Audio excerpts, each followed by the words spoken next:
With pronouns today, and we're going to talk about the other types of pronouns. The two that I'm going to talk about first are called reflexive and intensive pronouns.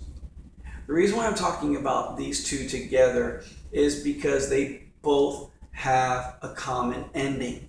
They both end in self. The only difference between a reflexive and an intensive pronoun is how the writer is meaning to use it.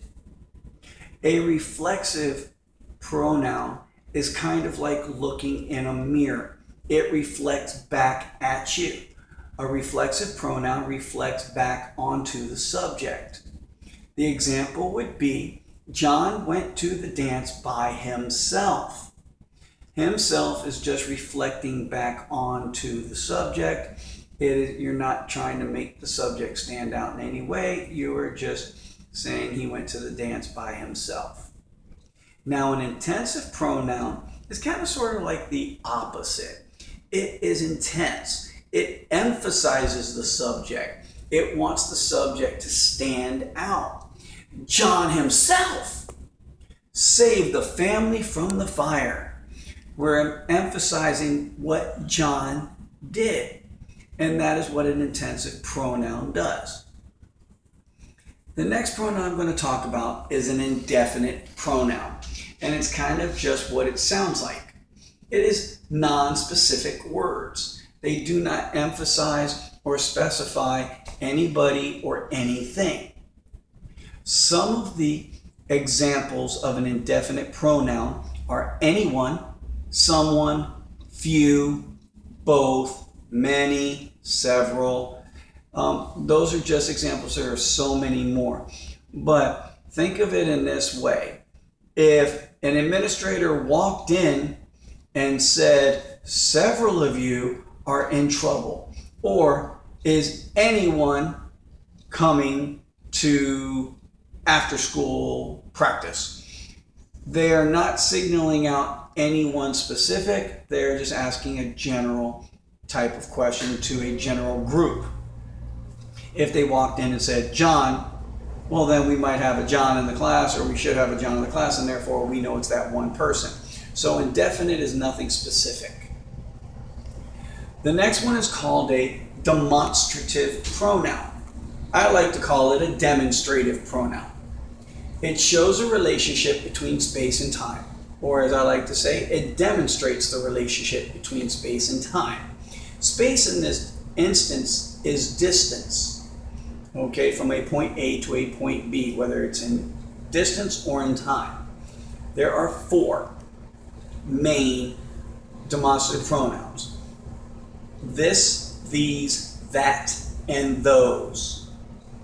Okay, an example, which would have been a really long sentence and I didn't write it, my apologies, would be, the people in the front of the line will get better seats than those that are in the back of the line. So the people in the front of the line will get better seats than those in the back. All right, that would be distance. The people that showed up early will get better seats than those that came late. That's time. Similar sentence, one showing distance, one showing time. That is what a demonstrative pronoun does. An interrogative pronoun asks questions.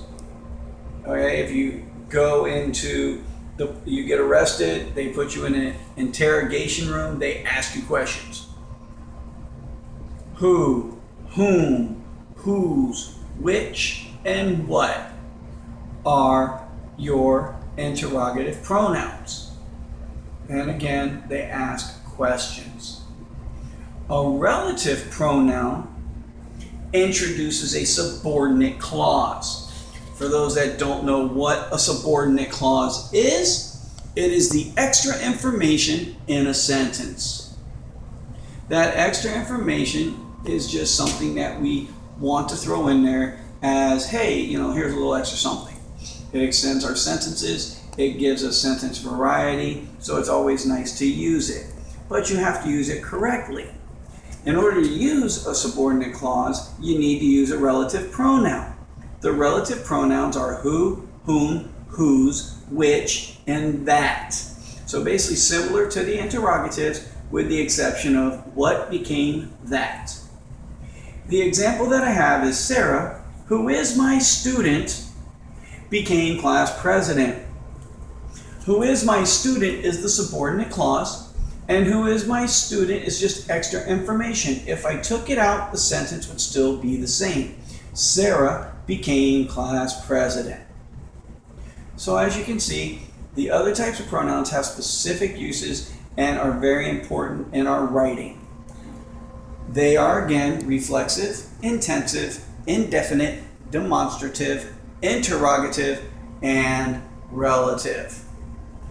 Make sure you know them, and I'll see you in class.